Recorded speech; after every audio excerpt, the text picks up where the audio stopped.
Shalom, selamat pagi Bapak Ibu serta saudara-saudara sekalian.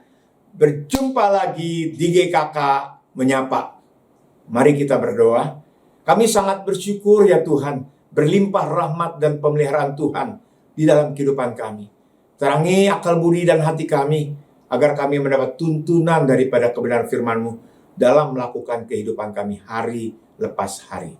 Dalam Kristus Yesus, firman Allah yang hidup, kami berdoa. Amin. Bapak Ibu sekalian, hari ini kita membaca dari Yohanes 14 ayat yang ke-26. Firman Tuhan berbunyi demikian.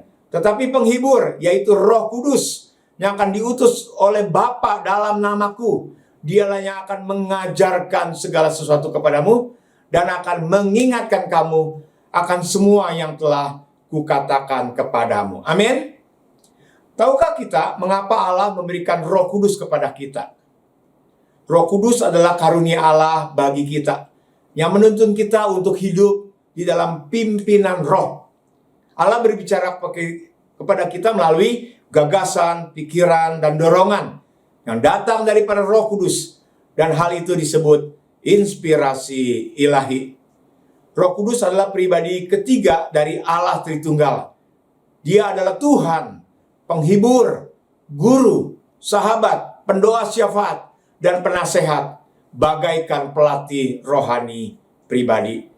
Kalau saja banyak orang rela membayar puluhan juta rupiah untuk mendapatkan bimbingan dan pelatihan profesional atau eksekutif coach, demikian pula sepanjang hidup kita. Roh Kudus dengan setia mendampingi hidup kita.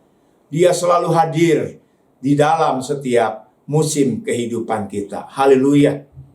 Kita harus bertanya kepadanya, apa yang kau ingin saya lakukan? Apa langkah berikutnya? Bagaimana supaya saya taat kepadanya? Kita terus bertanya, ngobrol, memohon bimbingan daripada Roh Allah sendiri. Firman Tuhan Yohanes 14 ayat 26 yang kita baca mengatakan bahwa Roh Kudus akan mengingatkan kamu akan semua yang telah kukatakan kepadamu. Dalam ayat ini, firman Tuhan mengajarkan kita bahwa Roh Kudus tidak berbicara melalui suara yang terdengar oleh telinga kita, karena ia bisa langsung berbicara ke dalam pikiran dan hati orang percaya. Memimpin yang perlu kita ketahui untuk kehidupan langkah selanjutnya. Jika Roh Kudus bekerja dengan cara mengingatkan sesuatu kepada kita, maka harus ada sesuatu yang harus tertanam sebelumnya dalam pikiran kita. Itulah sebabnya kita perlu membaca Alkitab.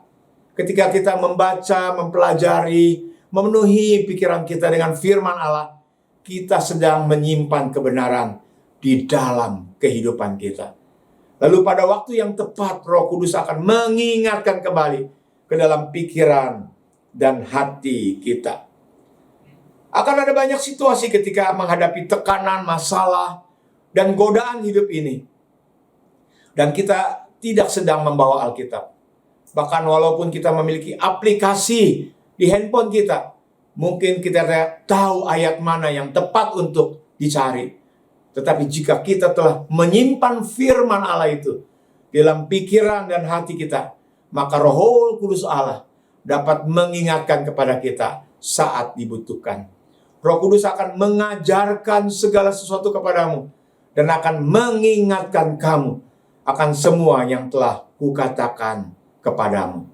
Kadang kita merasa tidak mendapatkan sesuatu setiap kali kita membaca Alkitab. Namun, dalam kebiasaan belajar Alkitab secara teratur, rutin, menghafal ayat-ayat firman Tuhan, kita sedang menimbun kebenaran di dalam pikiran dan hati kita. Lalu pada saat yang tepat, Allah akan memakai kebenaran tersebut untuk berbicara kepada kita, tepat ketika kita membutuhkannya. Hasil yang diharapkan bagi orang percaya adalah hidup dalam pimpinan Roh Allah. Buah roh yang keluar dari kehidupan orang percaya. Kasih, sukacita, damai sejahtera, kebaikan, terus sampai kepada penguasaan diri. Dia terus bertumbuh dalam kehidupan kita, berlimpah-limpah dan menguasai kehidupan kita. Inilah tandanya orang yang dipenuhi dengan Roh Kudus Allah. Bagaimana dengan kita? Selamat bersekutu dan mohon terus bimbingan dan pengajarannya. Mari kita berdoa.